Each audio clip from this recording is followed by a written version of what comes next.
Please join me in welcoming Nicole Umlor and Pete Barnum to the lectern for a special introduction.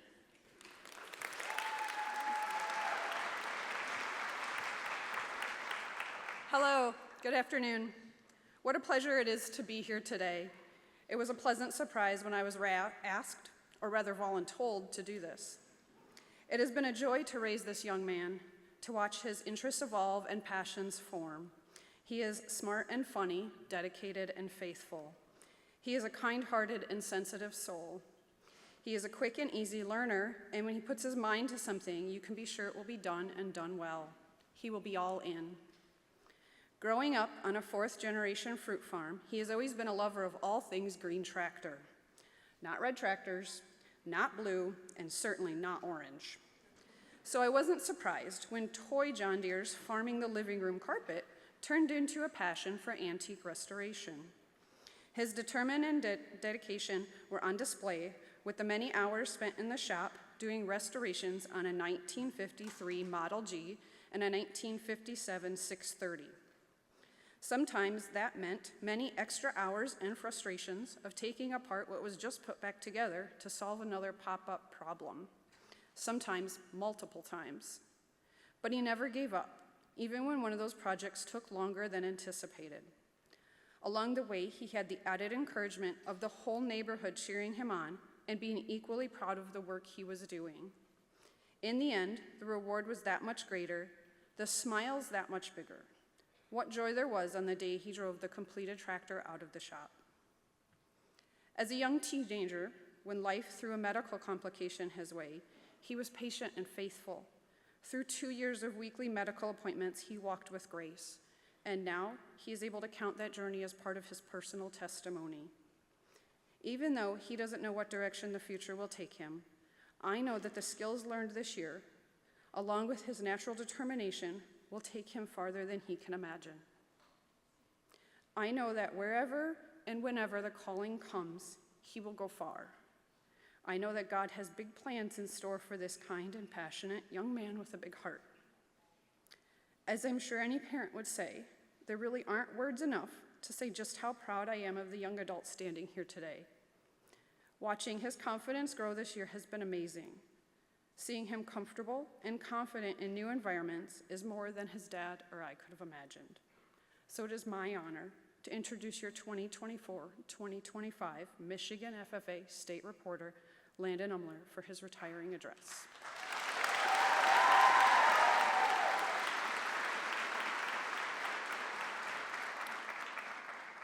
Good afternoon, Michigan FFA. It's with great pride and humility that I introduce your next speaker, Sophia Barnum. I'm blessed to be both her father and for the past 7 years, her FFA advisor. Sophia is an amazing young lady that I'm extremely proud of and admire. The list of positive qualities and attributes one could use to describe Sophia are many. So, in preparation, I reached out to family and friends to narrow down and focus that list a little to share with you. Here is what those who know her best had to say. Sophia is intentional with the use of her time and talents, proactively pursuing her goals and fulfilling her responsibilities. She has a no-nonsense approach to life that everyone she works with can appreciate. Sophia cares about others. She encourages, supports, and seeks opportunities to make a positive impact. One of her close friends may have said it best. Sophia is a great leader, an even greater friend that's always willing to help. Sophia is genuine. With Sophia, what you see is what you get. She's a leader by example and let her actions do the talking. Quietly confident, humble, and never seeking the spotlight. She simply does her best and wants the best for others. Sophia thinks big. She wants to do it all, and she wants to do it all with excellence. Her standards are high.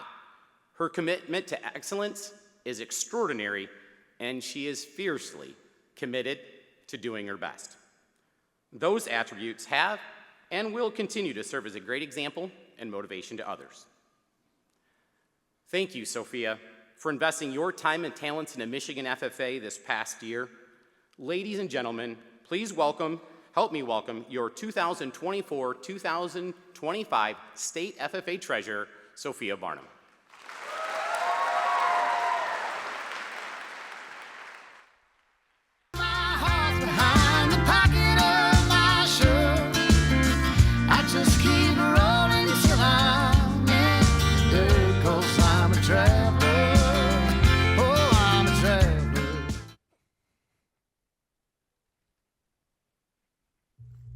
Efforts and courage are not enough without purpose and direction.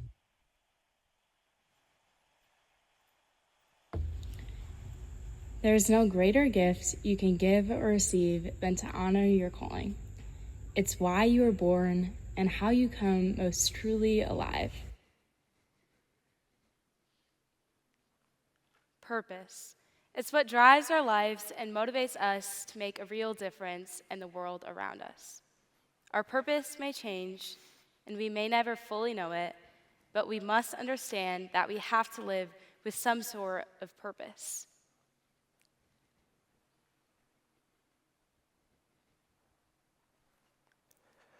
Don't think, just do. The words of Maverick from Top Gun are ringing in my head. Except I didn't hear these words from Tom Cruise. I'd heard them from my coach. Don't think, just do. And I slam another ball back to the other side of the net. It's the last tennis match of my high school career, and I couldn't help thinking about how I had ended up here. It was the summer before my freshman year when one day my mom announced, new rule.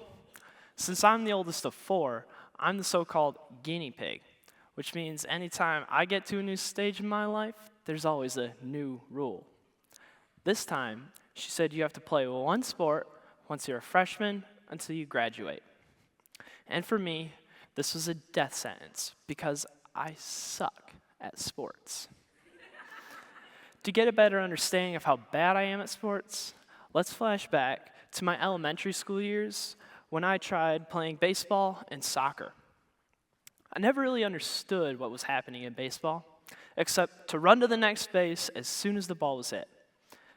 But I'm the kind of person to strike out at a baseball on a tee, if you know what I mean. So I barely ever made it to a base. And for soccer, I just stood at the opponent's end of the field, waiting for someone to pass the ball so I could triumphantly kick it in and score. But that never worked out. And we can forget about the time I tried out for basketball in 7th grade. Surprise, surprise, I didn't make it.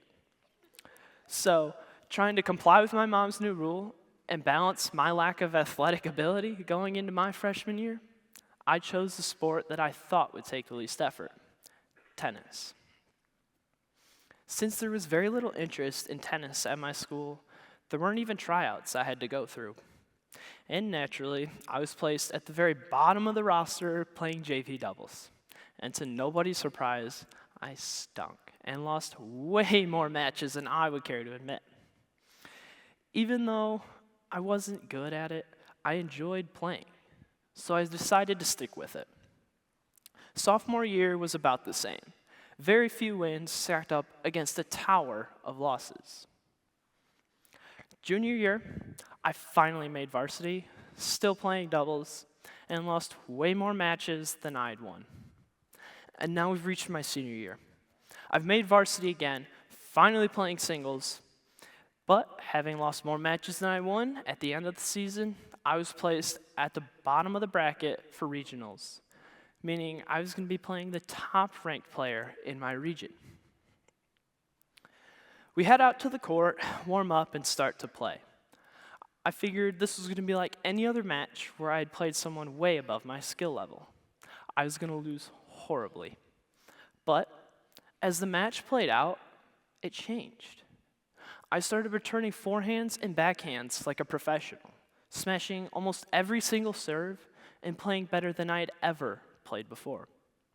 With every point I won, I just looked at my coach on the side of the court, and all I could hear was, "Don't think, just do." Out on that court, I felt like I had a purpose.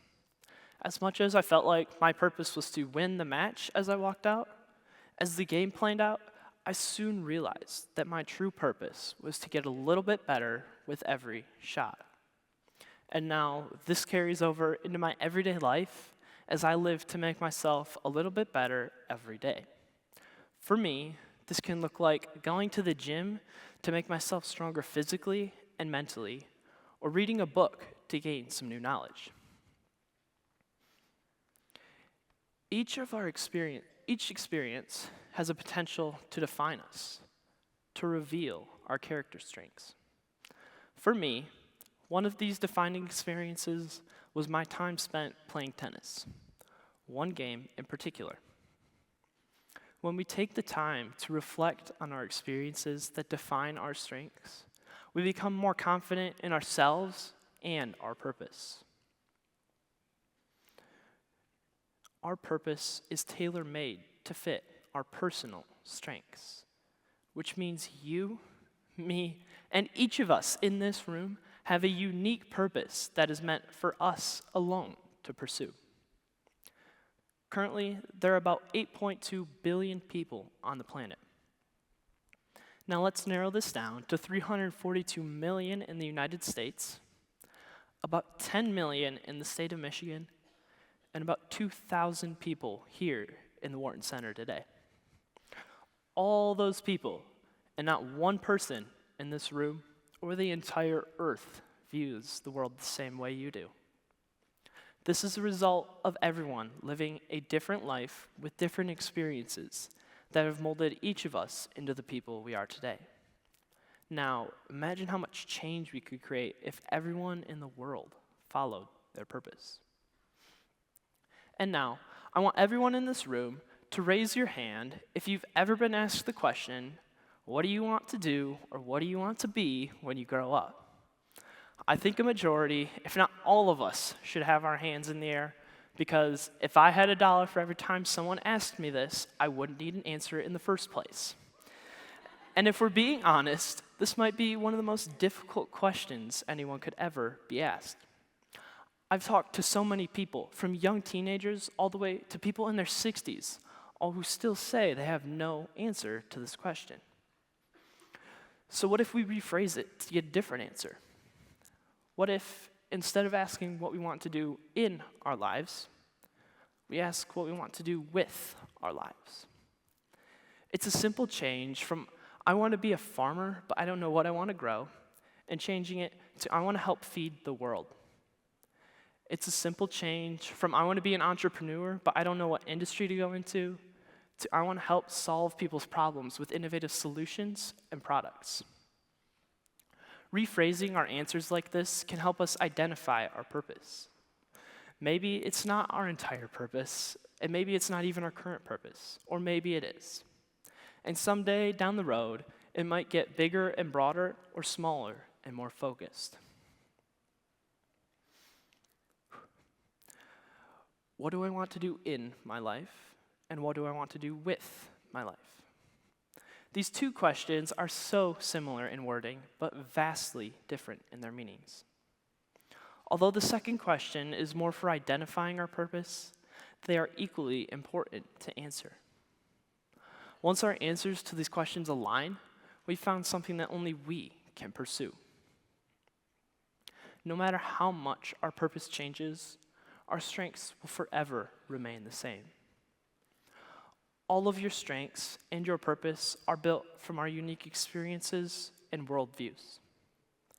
So will you choose today to rephrase your answers, identify your purpose, and pursue it relentlessly?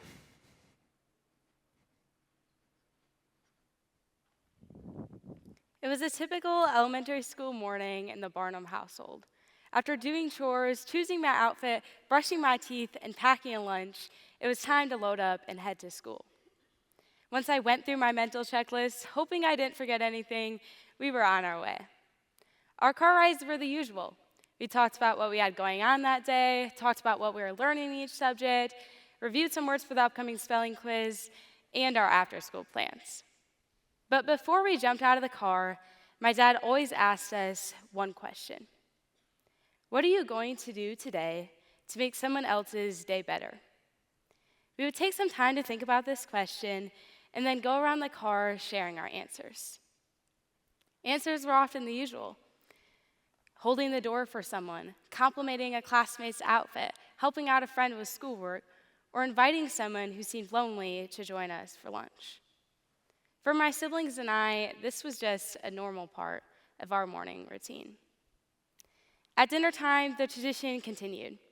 As we began eating, we'd go around the table and share our favorite part of the day.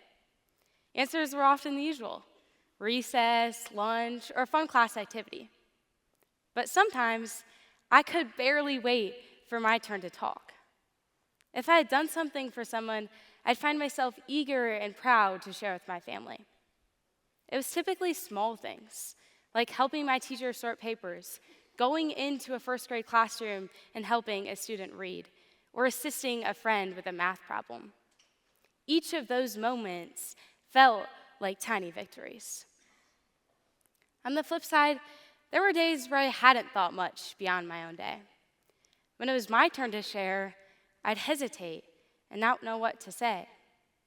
Should I say that I really enjoyed math class today? Or how fun Foursquare was during recess? Although those were fun parts of my day, they never really stood out to me and were not things I was eager and proud to share with my family. It was the small acts of kindness and doing things for other people that made me feel genuinely proud. Those were the moments that stuck with me.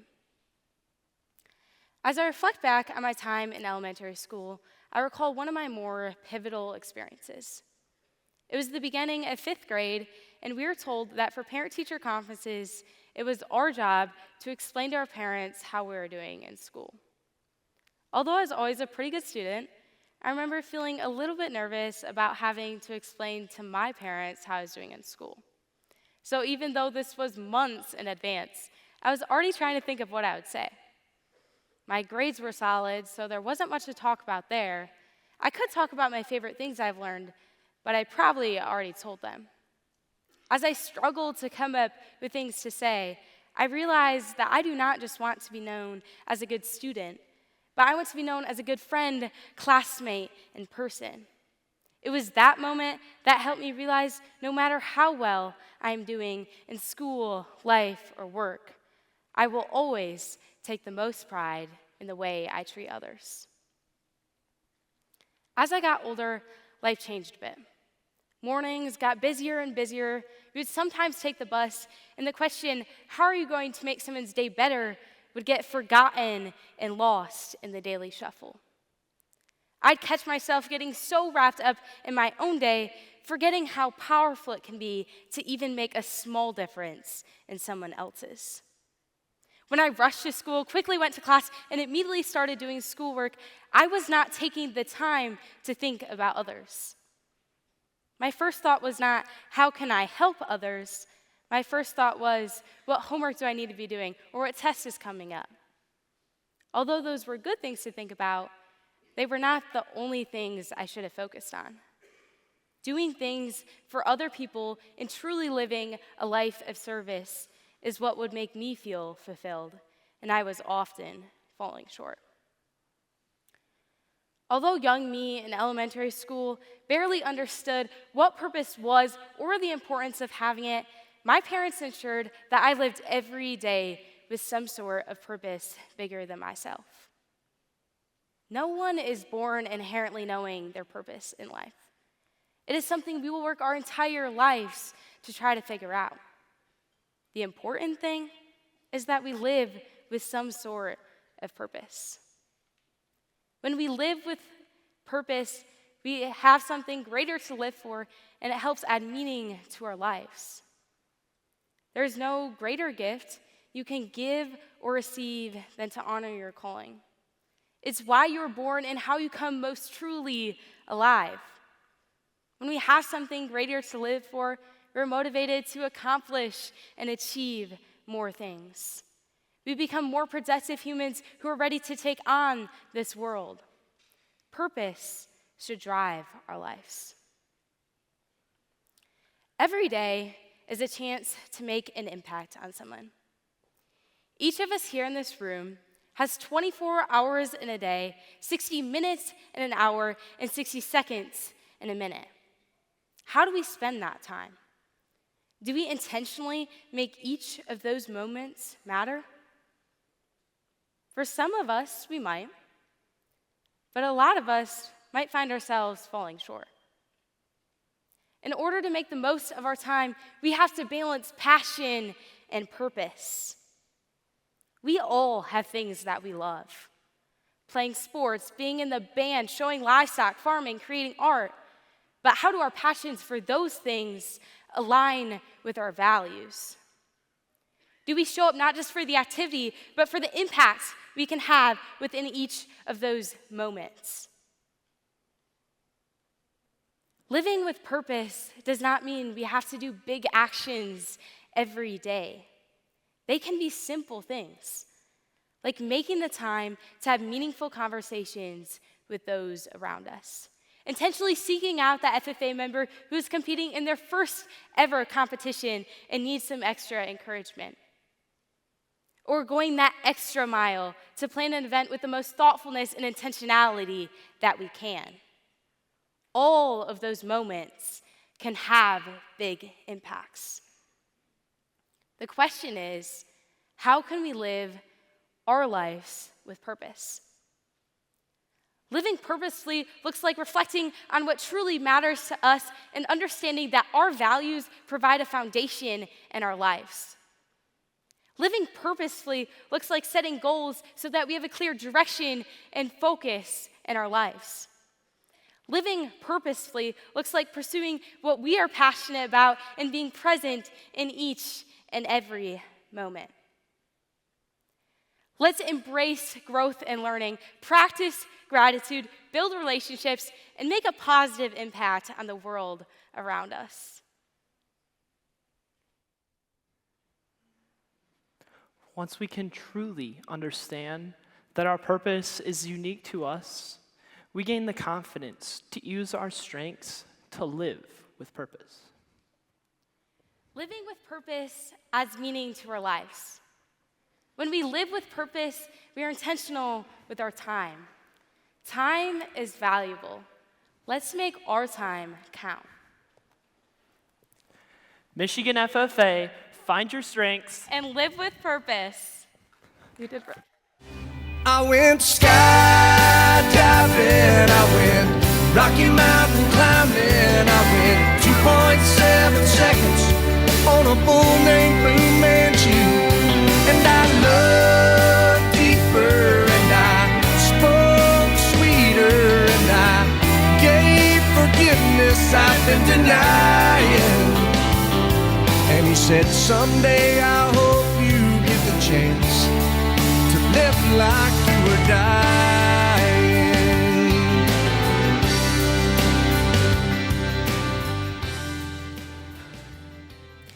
Sophia, your drive and dedication to serve inspires every single one of us. Your smile can light up any room that you walk into, and your bold, fearless, authentic personality is why we all love you. Michigan FFA, our state treasurer, Sophia Barnum. Well, I finally read the good book and I took a good, long, hard look at what I'd do if I could do it all again. Landon, you're always there to lighten the mood and make our team laugh when we need it. You're always there to support a teammate whenever they need it. We're lucky to have you on our team. Michigan FFA, our state reporter, Landon Umlor. Deeper and I spoke sweeter and I gave forgiveness I've been denied.